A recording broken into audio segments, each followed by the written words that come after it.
Hey everyone, I'm back. So I put my cookies away, but I didn't do the dishes.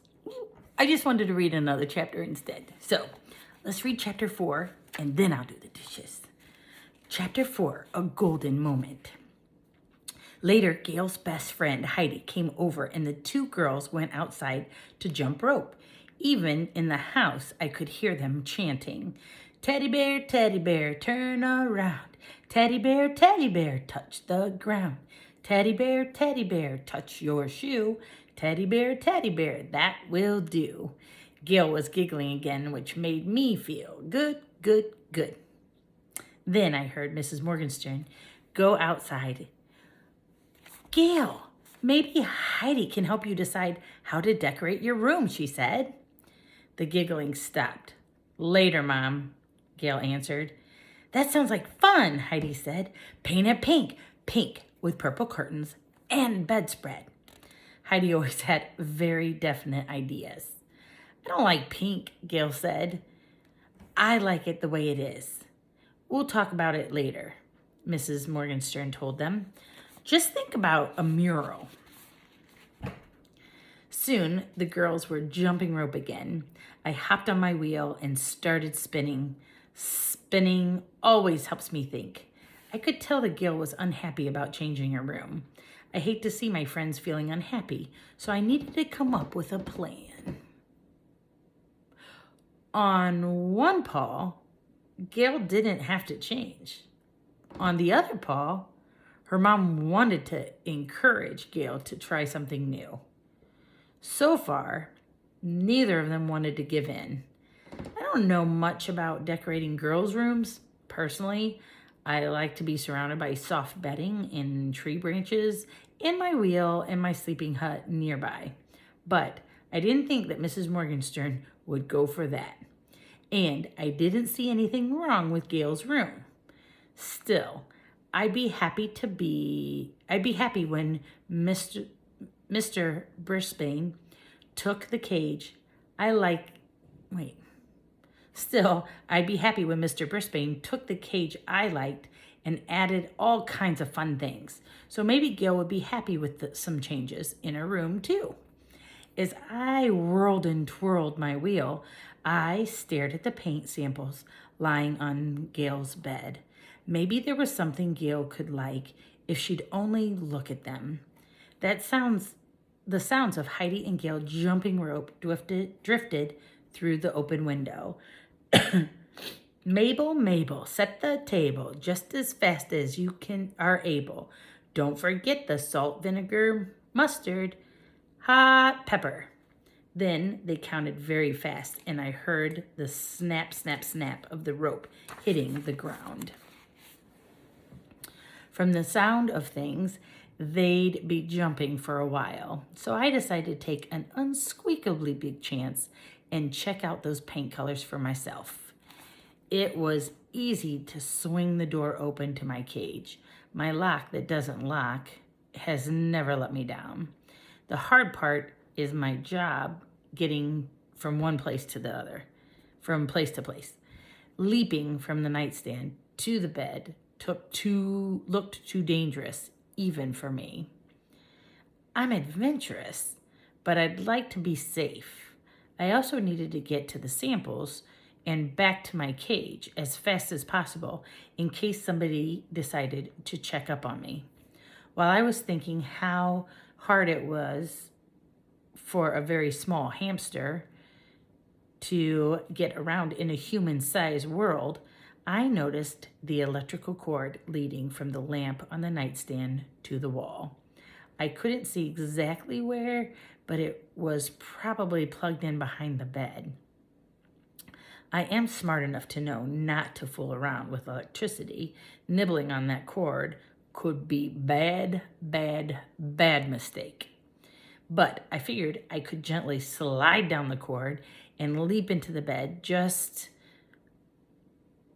at the right moment. It took a deep breath and grabbed the cord. It was smoother than I expected, which meant the ride down was much faster than I expected. Whee! I squeaked as I slid down toward the bed and let go. Plop! I hadn't expected my slide down the cord to pull the lamp over on its side with a loud thump. Thank goodness it didn't break. I also hadn't planned to land right on the stack of paint samples, but I was lucky that I didn't. I did, because they all spread out like a beautiful rainbow before me. I never knew there were so many colors, but where to start? I pulled out a sky blue, which was a nice color, and clouds in the sun, which, wait a minute, let me go back. I pulled out sky blue, which was a nice color. The clouds and the sun and the trees looked very pretty against the sky. Grassless green was nice too. Flowers looked great against green backdrop. I wasn't too fond of the pink, and neither was Gail. Oh dear, I wasn't making much progress. Engine number 9 coming down Chicago line. If the train jumps off the track, do you want your money back? At least Gail and Heidi were still busy. I pulled out the next sample, which was a golden brownish tan. Golden? I held my paw next to it, and the paint exactly matched my golden fur. My fur was a beautiful color. Everybody said so. I pulled the sample away from the others so it stood alone right in the middle of the bed. Just then, I heard the thundering footsteps and a familiar, "Hi, Humphrey!" Simon was coming, and there was no way getting back into the cage before he arrived. I dived under Gail's pillow, crossed my paws, hoping he wouldn't find me there. It was dark and scary and awful stuffy under that pillow. I could hear Simon's muffled voice saying, "Want to ride on your hamster wheel? Humphrey! Hey, Humphrey! Oh no, Humphrey!" Simon must have noticed that I wasn't in my cage. Next, I heard the distinct sound of footsteps leaving the room. Gasping for air, I crawled out from under the pillow and scurried across the bedspread. Oh joy, this was my lucky day. The lamp was still laying on its side, with the shade on the bed and the base on the nightstand, forming a perfect bridge. I pulled myself up on the shade, scampered over the lamp, and gently dropped down on the nightstand. I made sure to close the cage door behind me before taking a dive under the bedding. "He's gone, Mom. He's not in his cage," Simon shouted as he dragged his mother into Gail's room. I could hear Gail and Heidi coming up behind them, making worried noises about me. "Calm down, everybody," Mrs. Morgenstern said. "Let's check his cage." Just as they were approaching, I crawled out from under my bedding, trying to look a little sleepy. "See, Mom? He's gone. He's really gone," Simon explained. I yawned, making sure to let out a little squeak. "There he is, honey," I heard Mrs. Morgenstern say. "He was just hiding." Simon shook his head. "No, Mom, he was gone." Mrs. Morgenstern noticed the lamp and picked it up. "I suppose Humphrey knocked over the lamp." "Is that right, Simon?" Simon looked truly puzzled. I don't know. It wasn't me." I felt a little guilty about tricking Simon, but a hamster's got to do what a hamster's got to do. Mrs. Morgenstern set the lamp back in place. "At least it isn't broken," she smiled and turned toward Heidi and Gail. "Let's look at those paint colors now," she said. "Then we can head down to paint store." Gail sighed. "Ugh, Mom." "How cool," said Heidi, walking toward the bed. "Look at all these great colors." "But I like blue and white." Gail suddenly stopped and stared. "Oh, but I like that." I had to strain to see Gail walking to the middle of her bed and picking up the one paint sample. "It's golden," she said. "Yep," I agreed. I just slipped out because I was thrilled to see Gail smile. "It's golden like Humphrey," she added. "It is pretty," said Heidi. "Almost as pretty as pink." "Fabulous," said Mrs. Morgenstern. "I've never would have thought of gold, but it's brilliant. We could paint a hamster mural on the wall. Not a mural, Mom. Gail sounded very defiant. Mrs. Morgenstern sighed. How about a picture of Humphrey? My picture of Humphrey, Gail asked. My picture of Humphrey? Gail asked. Gail's mom smiled and nodded. Your picture. Yay, Humphrey, Simon shrieked. Great idea. I agree. When I squeaked, Gail giggled, and that was a wonderful sound. Let's do it, she said. I was feeling pretty proud of myself. Gail and her mom both seemed very happy, and that made me feel very happy too. Late that evening, after Heidi had left, I rolled through the kitchen in my hamster ball while Gail and her dad made popcorn, which smelled unsqueakably delicious. The telephone rang in the next room, and I heard Gail's mom answer it. Mrs. Brisbane, she said, so nice to hear from you. I rolled toward the living room so I could hear what Mrs. Morgenstern was saying. Sensational, she said. Fabulous. I love it. Then she listened some more and said, oh, yes, of course. She didn't say anything except, okay, goodbye. Once she was off the phone, I rolled back into the kitchen alongside Gail's mom. What did Mrs. Brisbane want? Asked Gail. It's a surprise, said Mrs. Morgenstern. A very nice surprise. No matter how much Gail and I protested, she wouldn't say more. As you can imagine, I was anxious to get back to room 26 on Monday morning just to see what the nice surprise would be. Ugh, I thought I was going to be orange and purple when I came back today, but I'm glad that I'm still golden.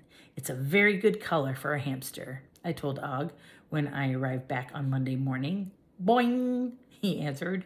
Boing, boing. Of course, green is the best color for a frog, I quickly added. I didn't want to hurt my friend's feelings. He hopped up and down his tank, twanging away. Boing, boing, boing.